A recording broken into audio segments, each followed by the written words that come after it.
Отче наш, кој си на небесата, да се свети името Твое, да дојде царството Твое, да биде волјата Твоја, како на небото, така и на земјата. Хлебот наш насушен дај ни го денес и прости ги долговите наши, како и ние што ги проштеваме на нашите должници. И не да поведуваме во искушение, но избави ни од лукавиот.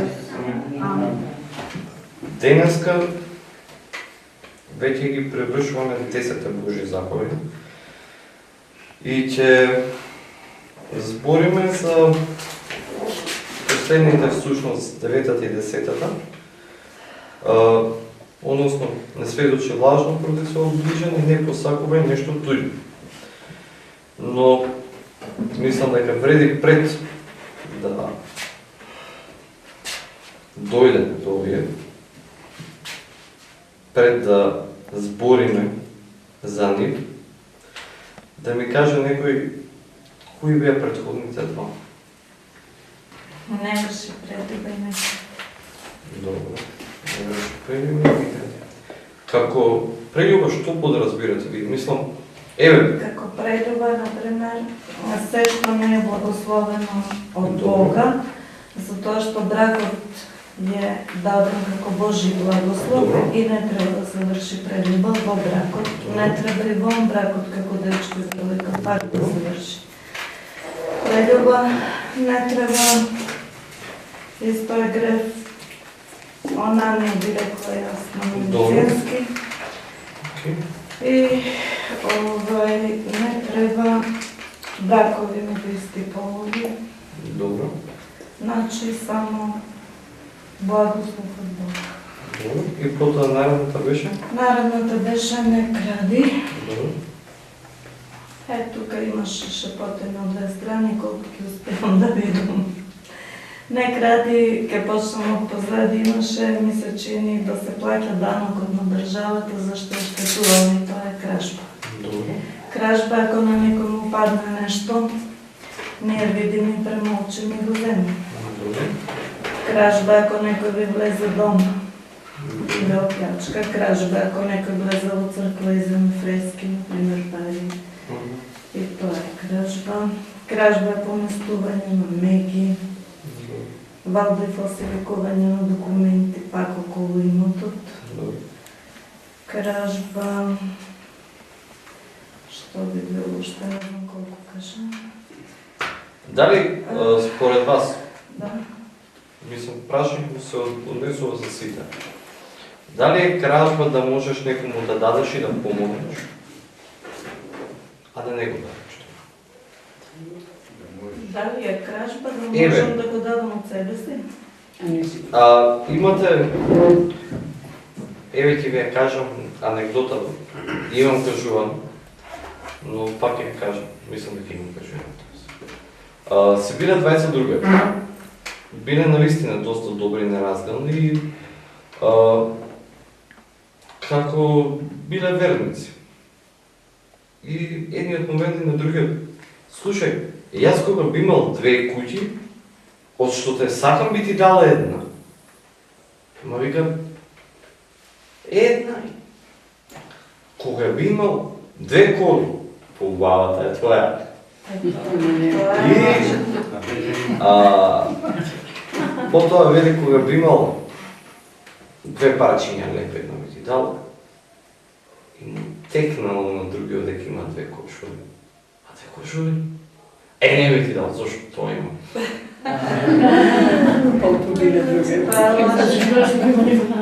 Не е лажење, тоа е крадење. И тоа е крадење. И тоа е крадење, бидејќи богатството, имото, сето оно што го имаш, всушност не е тоа. Бидејќи реално се на земјава ни е дадено од Бога за служба, дури и плодовите кои земјата ќе ги даде. Всушност, и ако сте се трудали и се пораснали во ваша градина и слично, се дава од Бога. Да не ги децата кога крадат, да не ги дадат. Ја многу викам. Ако крадат... Ја викам како улипата ми објадат ја. Ке ви објаснам работата и за тоа. Богатството на богатите е дадено за да се помогне на сиромавиот. И доколку на богатството би му дале збор да зборува, односно веќе ако идеме на ономатопеја, тоа би рекло, те молам, пушти ми ли сиромавиот. Тоа го чув и сакав да ве прашам. Златото вика, тоа го чув вас последното, ама не го сватив. Те молам, пушти ми ли сиромавиот. Бидејќи Бог не е неправеден што создаде богати и сиромаси. Не е неправеден. Но тој ги го даде тоа богатство кај едните и тоа немање кај другите за меѓусебно да се помогнат на следните. Богатите преку својот вишок да дадат на сиромавите. Со тоа прават дело пред Бога, а сиромавите со својот вишок молитва да се молат за богатите. Сте слушале за светиот апостол Тома. Ќе кажем еден сегмент од неговото житие поврзан со богатството. Во Египет, мислам, беше проповедал тој, тамошниот владетел сакал да изгради таков замок, што немало до сега, значи што не можело да се смисли. И барал градители, барал арен, ама никако да најде некој што на вистина би го задоволил да изгради нешто велелепно.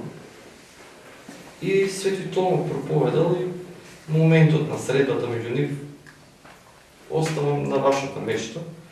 И тој му рекол, јас можам да ти изградам дворец, палата, каков што никој не ти изградил и кој што ќе има небесна убавина. Си за, сум за.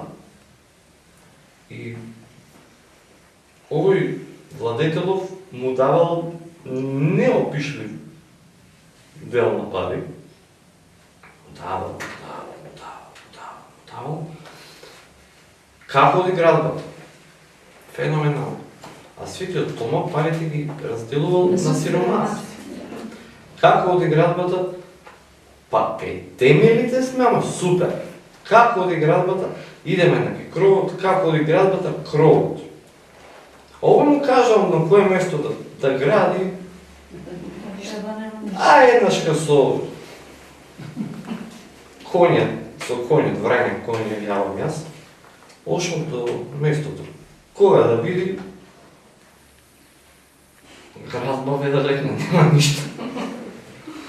И го собрал Тома, ти си лажливеш, ти си крадец, во затвор го пикнал, тоа грдни пари се били дадени, и заспива царот во сон, а Тома во келија. И доаѓа ангел и ја носи неговата душа во рајот.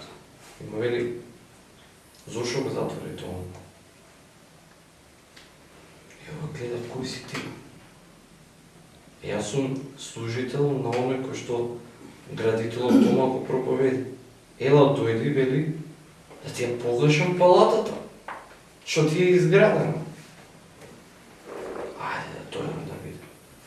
И кога го одведел во рајот, наистина ова прекрасна рајска палата, царска палата, што ум не може да ја смисли.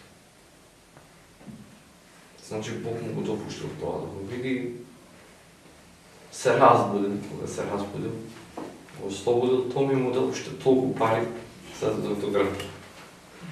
Така да, и тоа е кражба кога можеш, а не даваш кога проаѓаш да свртуваш својата глава како да не се случува ништо. Еден мој пријател велеше, помагајќи, давајќи 10 денара и да имаш 20, давајќи 10 денара, само ставаш уште една тула плюс од градбата што ја градиш. Така да, тоа е кражба што спомнавте околу, уште ова повеќе идем на предавањето, околу берењето од вашето дрво. Што е да. Познав е на сите примерот со апостолите кога кинеа во Новиот Завет Класев. Класев Савот. Да. И Јасно. тие хранеа, береа класија, Да. не за да го продаваат. Како што Да. кило, 200 денари, 100 денари, мислам, не ги знам цените, кажувам без врска. Да се Но да се освежи. прехранат. И сето оно што е за прехрана, не е. Сваќам, значи не е со торби оберено. Може би скинато дрвото е на вашиот посет, но тоа гранките ги држи отворени за сега. Добро. Исус Христос ми се чини тука вика, другите замеруваат, зошто јадат апостолите со нечисти раце. Вика, подобро е тоа што чисто е тоа што ќе влезе, понечисто е тоа што ќе излезе од устата. Добро, да. Значи, оние што караат, во овој случај, ја полошо. Кога ќе станете веќе, кога ќе одите да се измијете, кој ќе биде целосен. Целостен промиен. Значи, сето е добро што дискутираме и сето е добро што секој ја согледува својата мана. Но, зарем малку не е фалба? Искрено да ја прашам. Знаете ли што е фалба? Тоа се знаете. Фалбата е греф, но еве ќе ви дадам пример. Јас имам BMW. Трувам. Или јас сум грешен, не им давам на децата да кинат и јас повторно сум тако и повторно го верувам тоа. Освен што си грешен, ти се фалиш. Своите слабости да ги најдеш е доблест и да ги кажеш, бидејќи веќе си на чекор, но вистинска доблест е која ќе ги измениш. Дечки, препишувањето е крадење.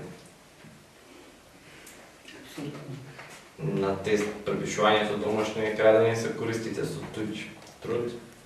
Фалсификувањето оцени е крадење. Така да знаете. Се бара вашиот труд. Најлесно е да се препише. Добре си.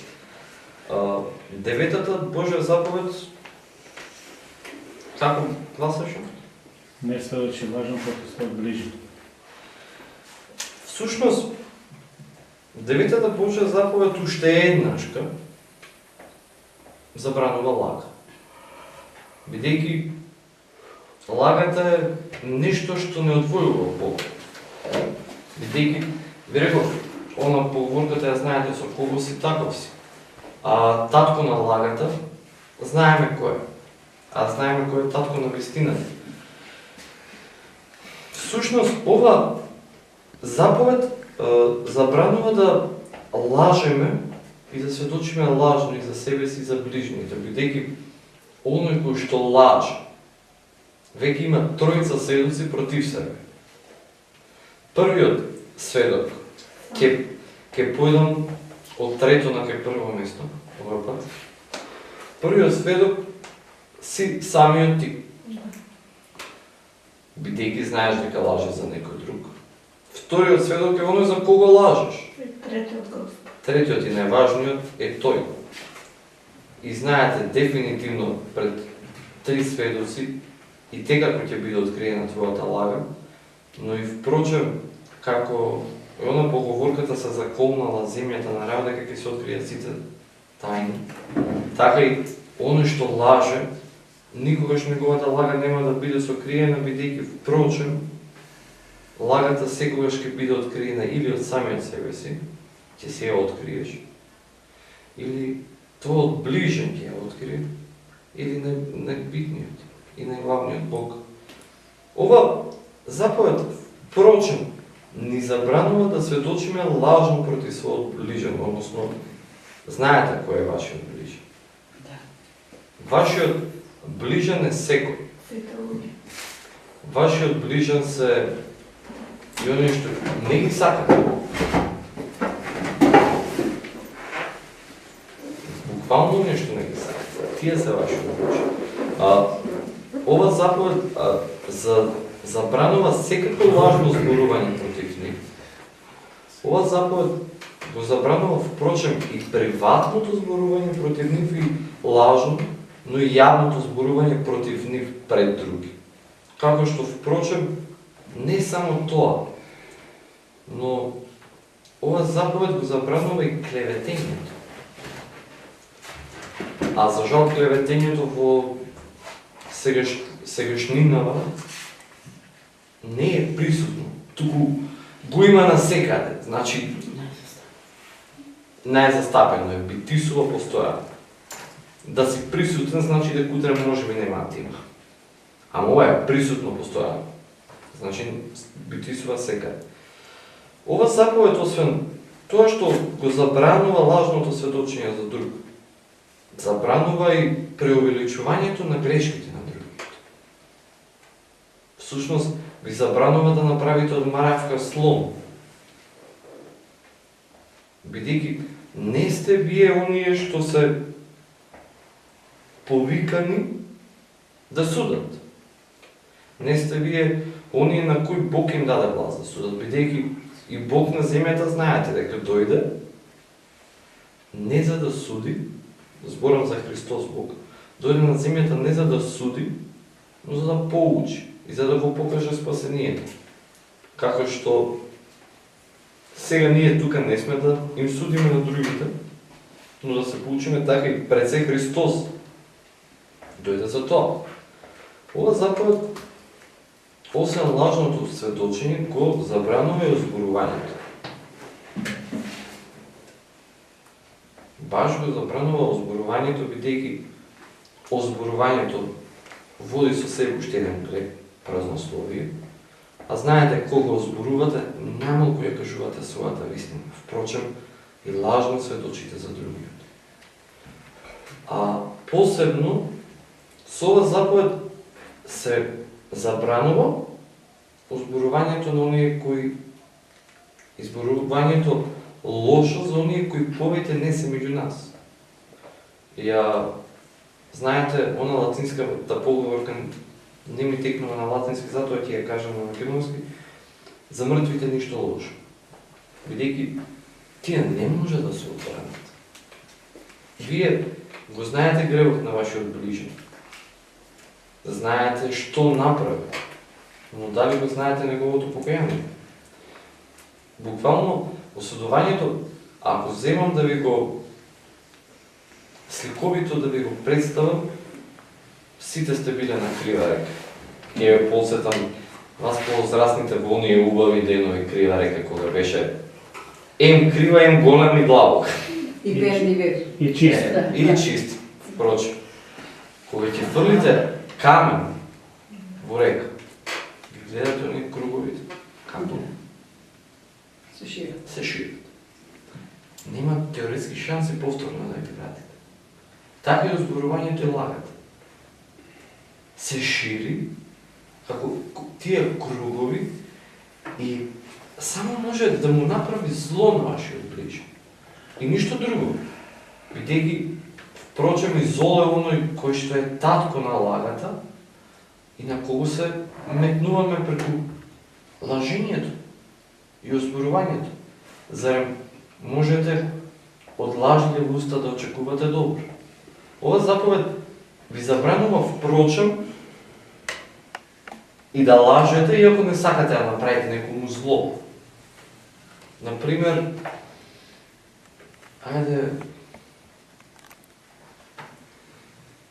имате пред себе човек кој што е очен и наместо да му ја кажете вистината, вие кажувате лага за да го утешите. Да, ова заповед го забранува. И тоа, бидејќи може би патиштата на лагата се широки, значи ќе ви дадам споредба за вас возачите што сте возеле Тетово Постивар, колку е прекрасен патот, посебно ако зборуваме за Европска унија. И ќе ви го споредам патот Крива Паланка Скопје. Тоест, Крива Паланка Куманово, мислам, ќе се панете, веќе Куманово Скопје патот е супер. тесни се патиштата на вистината и трънливи, но секогаш доведуваат кон правата цел. Дека лажното сведочење и лагата е грех пред Бога, тоа го сведочи и не само декалогот и овој заповед што го остави Бог, но и самата Библија, кога Надав и Авиуд, синовите на Арон во Стариот Завет, свештеници, наместо во своите кадилници да го стават огнот кој им заповеда Бог, кога ставиат туѓ оган со цел да го излажат Бог, беа казнени од Бога со тоа што оган од небото ги проголта живи.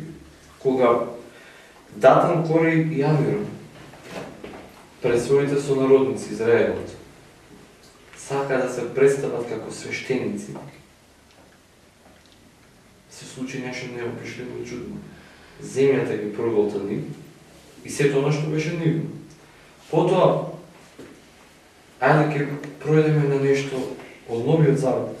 Сте слушнале за Анани и Сапфира во старата црква, во младата црква, тоест во младата новозаветна црква, кога, знаете, кога се крштеваа христијаните во почетокот,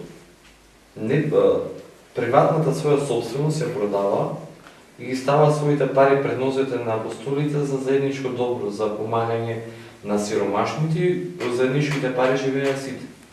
И Анани и Сапфира, сакајќи да се покажат пред другите праведни, пола сокрија, пола дадоа. И тогаш им рече Петар, бидејќи се потруди да го излажеш Бога и Светиот Дух, Бог ќе те казни и во истиот момент ти умре. Лагата, напротив, е оружје што ќе ви донесе привремено добро, зборувам привремено, но ќе ви донесе преголемо зло, долгорочно. Мора да направиме една мала диференција, една разлика меѓу привременото и краткото и меѓу долгото. Освен овие што ви ги напомнам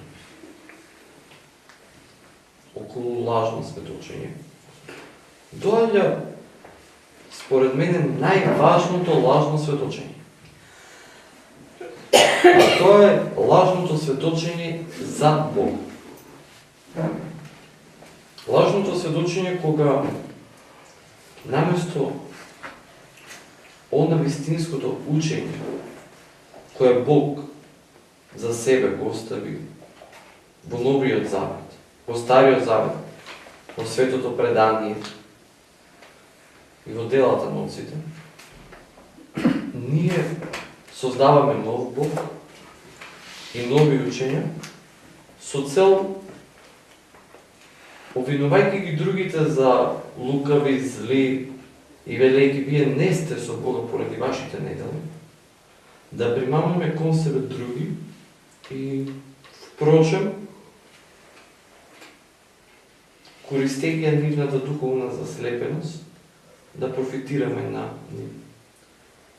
Жално е тоа што лагата денеска е преголем бизнес. Посебно лажното сведочење за Бога. Лажно сведочат за Бога и сите бајачи, гатачи, надри лекари, исцелители, само прогласени месии. Бидејќи тие нешто на луѓето им ја земаат. Вербата на луѓето им ја грабат. Наместо да ги научат дека вербата и вистинската надеж треба да биде во Бога, иако тие зборуваат за Бога, сета надеж на луѓето ја свртуваат кон себе и живеат во тоа. Лажно сведочење и моментот кога оние кои треба да не научат, а не учат, ќе ги обвиниме за нивните тешки гребови, нема да се погледнеме себе си и ќе зборуваме ние сме вистинските и правите. Знаете, лагата е интересно опасно оружје. Еднашка двајца манипуланти, ќе речем, сакајќи да извадат корист од Свети Исак, отишле кај него во манастирот и тие навистина биле богати. Што ви спомнав манипуланти, треба да ви биде сосема јасно. Отишле кај Свети Исак во манастирот да побарат помош. А пред манастирот, тие биле во навистина скапоцени алишта, ги сокриле во едно шупо дрво и отишле, рече си, полугоро. Но верувате дека Бог ја открива лагата. Иако, може би, на моменти ќе биде заскриена по негова душтина. И Свети Исак рекол на еден монах, бидејќи му го открил тоа Бог, јас ке седам со овие сиромашни и добродушни луѓе. Сепак ги нарекол добродушни, бидејќи секој има добра душа, бидејќи душата треба да биде по образот на Бога. А Бог не создаде добри. И сето во нас е добро, но ние вистински треба да го искористиме за добро. Му рекол, оди до тоа и тоа дрво, сето нашо ќе го најдеш земјико. Ошо. Феноменално! Монахот се израдувал, но е сиромашни ќе дадаме прекрасни алишта. Но кога сиромашните ги виделе прекрасните алишта, се засрамиле, бидејќи си го препознале своето и си отишле. Еден пријател, не можејќи да принесе од своите први дар на Бога и да прати во манастирот на Свети Исак, само да еден друг пријател, те молам, земи ги овие две кошници и однеси ги на монасите да се помолат за мене пред Бога, а јас ќе те бидам благодарен за тоа. И навистина плодовите биле прекрасни. И овие си мислил, ајде, доволно ми е. Една скрил под дрво, позади дрво. И монаси би биле благодарни за дарот. И само Свети Исак дошел до него и тивко му шепнал, пријател, кога ќе одиш на кај дрвото, да ја земеш кошницата, внимавај, змија отровници не за него. Пази да не би земајќи кошницата, да те касне и да умреш. Така е со лагата. Таа секогаш ќе ви го даде најдоброто од себе си, но на крај ќе ви поведе со себе. А на христијаните најмалку им доликува да лажат, бидејќи Бог не повика за вистина. Премудриот Сирах, тоест премудриот Соломон Простата, вели вака: еве 6 работи кои Господ ги мрази, дури сега, и кои што му се одвратни на неговата душа. Очи горделиви, јазик лажлив и раце што проливаат невина крв, срце кои крои лоши планови, нозе кои брзо трчаат кон зло, лажен сведок кој измислува лаги и оној кој што се разум помеѓу своите браќа. Еве една причина зошто не треба лажно да се сведочи. А на кој начин сведочиме лажно? На кој начин всушност лажеме? Со тоа што, сакајќи да ја подкрепиме својата лага, велиме дека тоа го кажа некој друг. И на тој начин го пласираме, целото село, целата мала зборува за него вака и вака. Или преку пишаните медиуми. Највеќе грешиме кога и преку интернетот и преку вестниците и вака еден кон друг. обвинуваме некој што навистина и да го има тој грев, го обвинуваме, но сепак лажеме, бидејќи дали сте сигурни дека тој не се покаја за твој грев? Дали сте сигурни дека тој е целиот грев? Дали сте повикани вие да судите? Доколку сте повикани, тоа е вашето право и должност. Но Христос во Новиот Завет не ни даде право за судење. И 10-та заповед беше не посакува нешто туѓо. Веќе 10-та заповед е она што е еден вид на мост од Стариот Завет кон Новиот Завет. Односно, знаете дека во Стариот Завет се осудуваа само дела. Веќе со 10-та Божја заповед се осудуваат и помислите. Христос убаво рече дека не е грев само да направиш зло, но и кога ќе помислиш за прељуба, веќе си ја направил истата. Ова заповед не само што ви вели немој да копнеш и да си жеден за жената на ближниот или вие жените за мажот на ближниот. Но вели, немој ни да размислува за тоа. Бидејќи размислувајќи, желбата во тебе раѓа уште поголем копнеш и раѓа семе на злото во себе, за после тоа семе да никне и да роди плод што ќе го направи што? Па без разлика и тој плод да не роди. Тој може би не родил бидејќи Бог сакал да ве сочува од поголем грев. Но сепак, и самата помисла е грев кон тоа. Човекот кој, впрочем, посакува туѓо, повторно греши против Троица. Против Бог, бидејќи оди против Божјата промисла на работите. Тоа што ви имате во джебот 100 денара, другиот 10. И сепак во Божјата промисла, бидејќи на оној со 10 му дал Бог сила да се моли со оној со 100, а на оној со 100 да му помогне на оној со 10. Грешите против својот ближен, бидејќи директно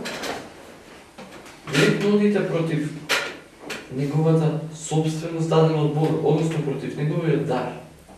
А и грешите против самите себе на тој начин што се осудувате самите себе си на пропаст и наштетувате на вашата душа.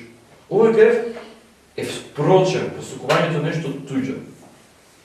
Односно и работењето да го имаш тоа туѓо е налик на самоубиство. Ти не се убиваш на дело со било кој начин, но се убиваш духу, се уништуваш духу.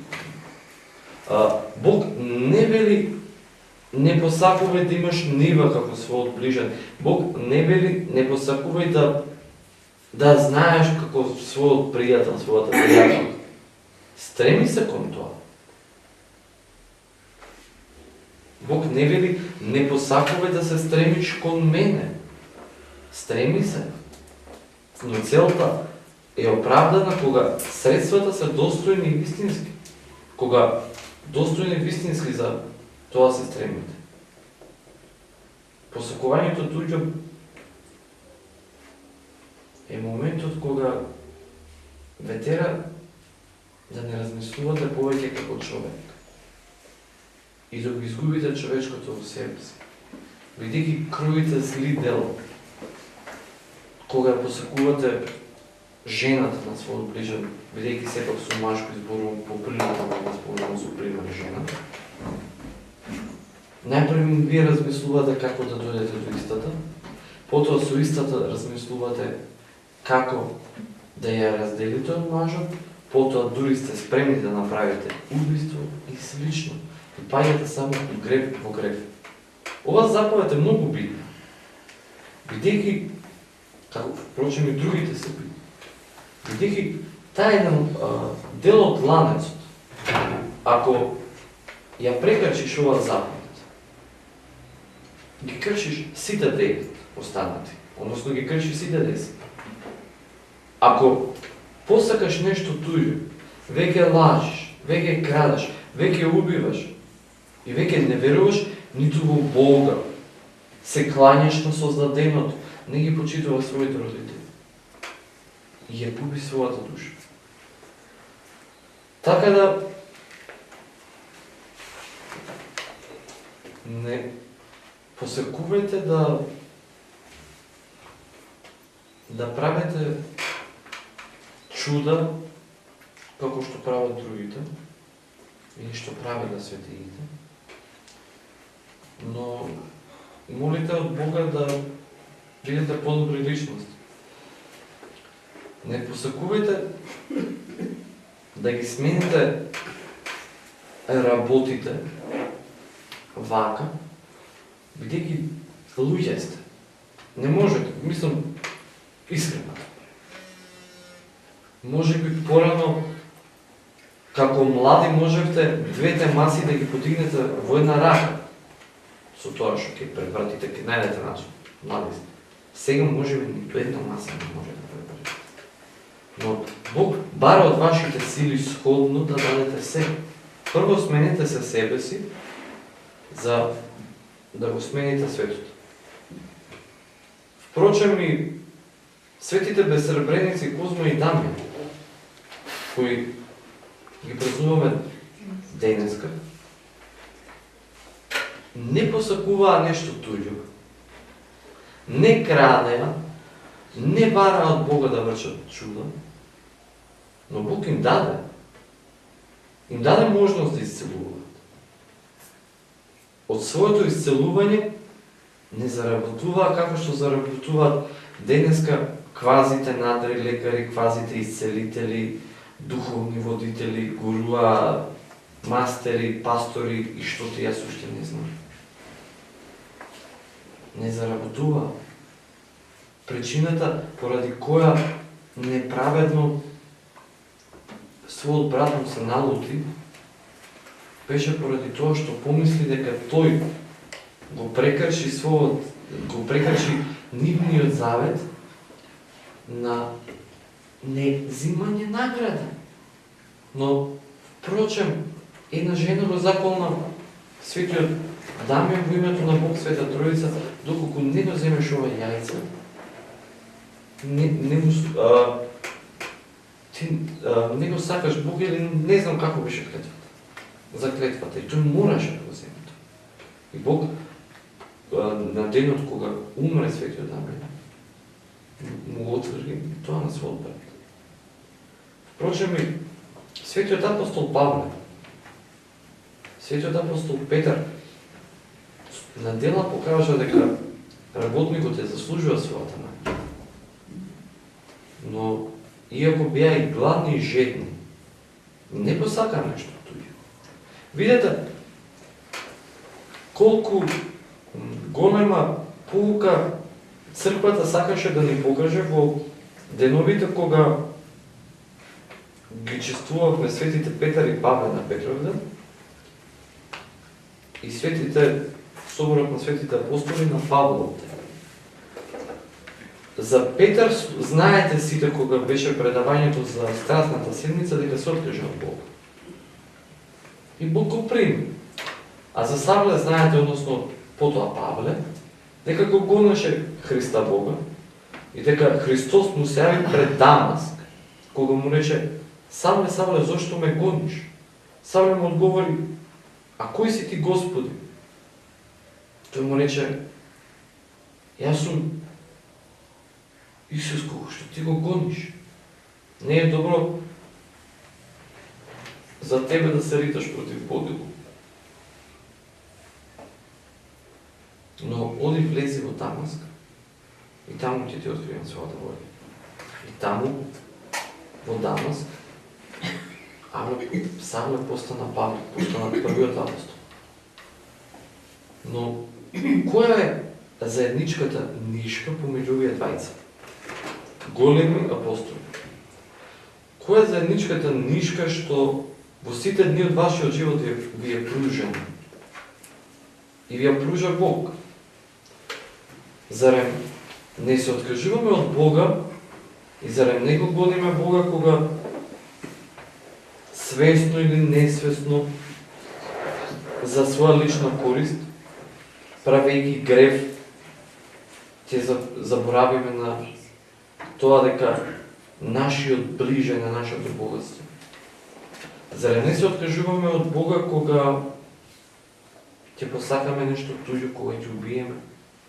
Зарем не се откажуваме од Бога кога ќе ја ставиме нашиот интерес пред се? Зарем не го гониме во тие моменти Бога? Да, се откажуваме и го гониме.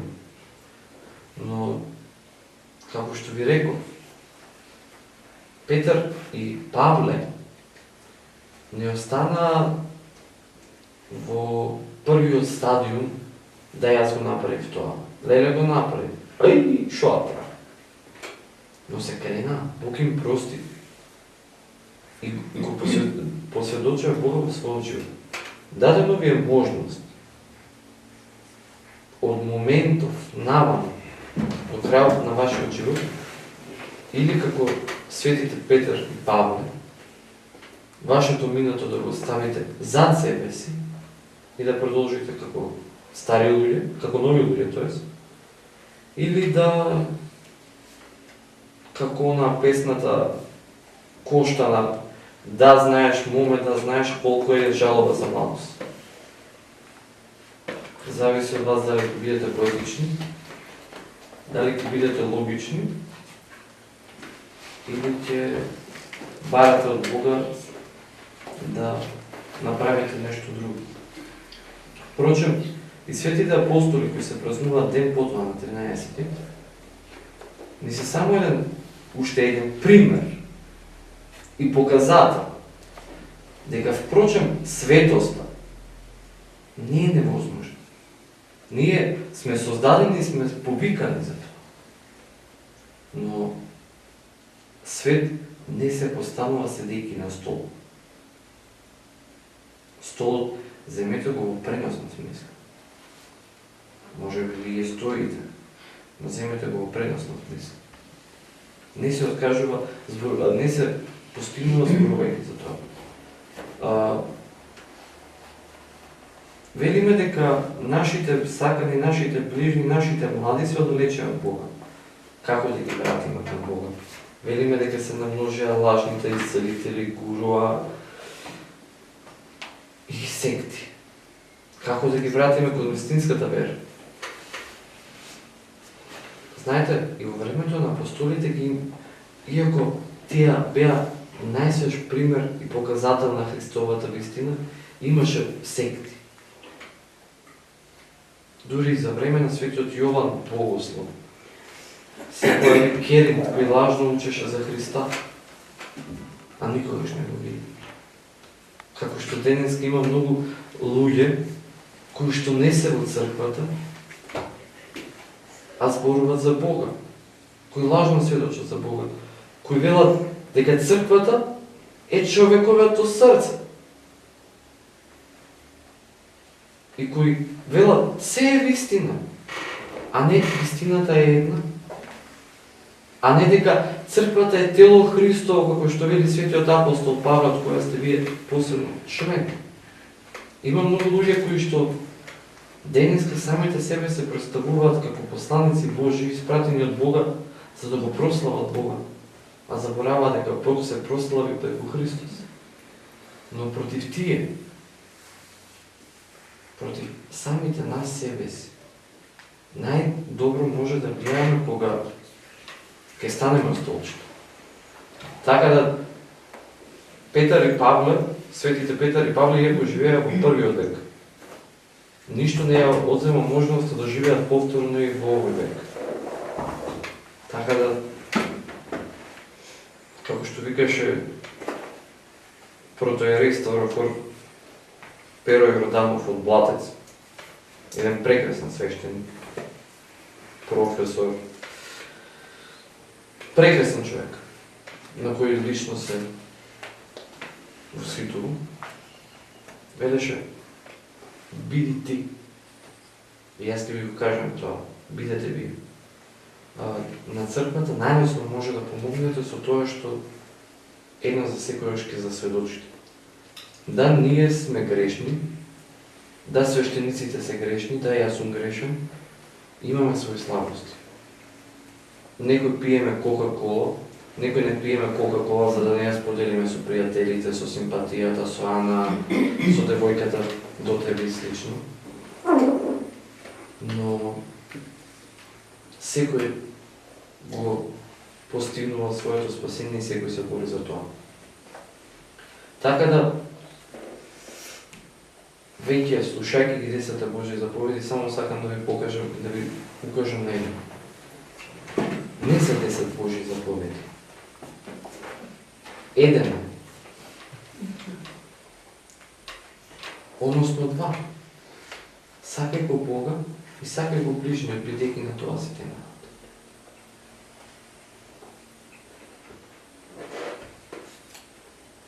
Сите тие 10 заповеди се едно и тоа едно е 10. Од вас зависи дали ќе ги расцепкате или не. Впрочем, Бог кога ги даваше на Мојсе заповедите, за еден заповед не му требаше 45 минути да го објасни како што јас ви го објаснувам.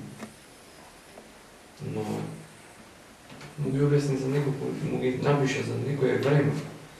Но тие 10 заповеди треба да се живеат вечно. Ке започнеме со блаженството. Ке започнеме со Христовите совети за духовна радост. Така да, до наредната недела, оставам на вас пред да започнеме со тоа, да размислите за 10 Божји заповеди. Пред се да размислите за самите вас. Да размислите за она што сте и она што може да бидете. Како што сестрата со која зборев она недела рече, ние, луѓето се повеќе и повеќе сме незадоволни од се и се ни фали.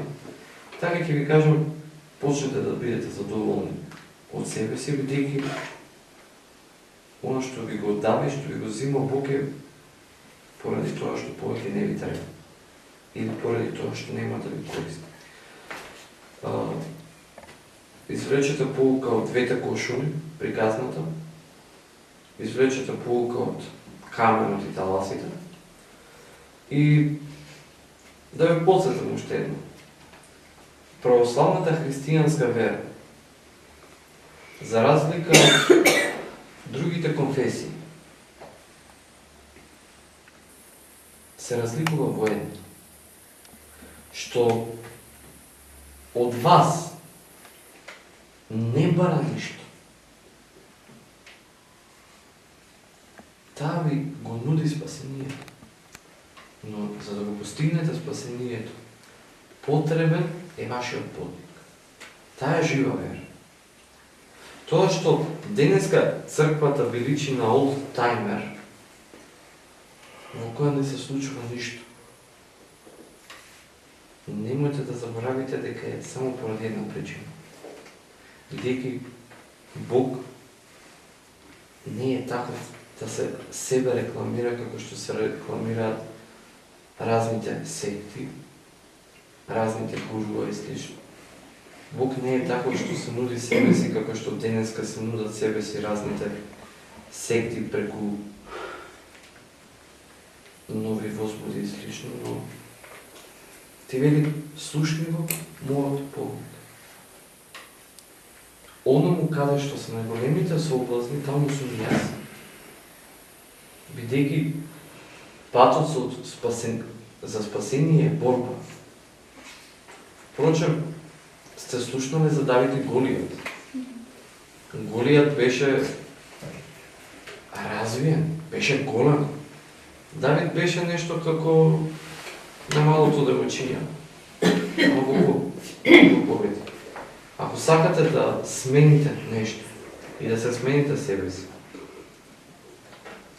ако сакате да сведочите за Бога, и вие да бидете вероучители, а можете, Бог сите ве повика за да му служите Него, пробайте самите да се смените. И пробайте да живеете, бидејќи животот не е манџата која што ја направите денеска. Така да поведете за прашање и за размислување. Овој од тие последен час околу 10 Божји заповеди, може би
тоа што Бог е во вашите ближни, Бог и во Светото Писмо, така да читајте.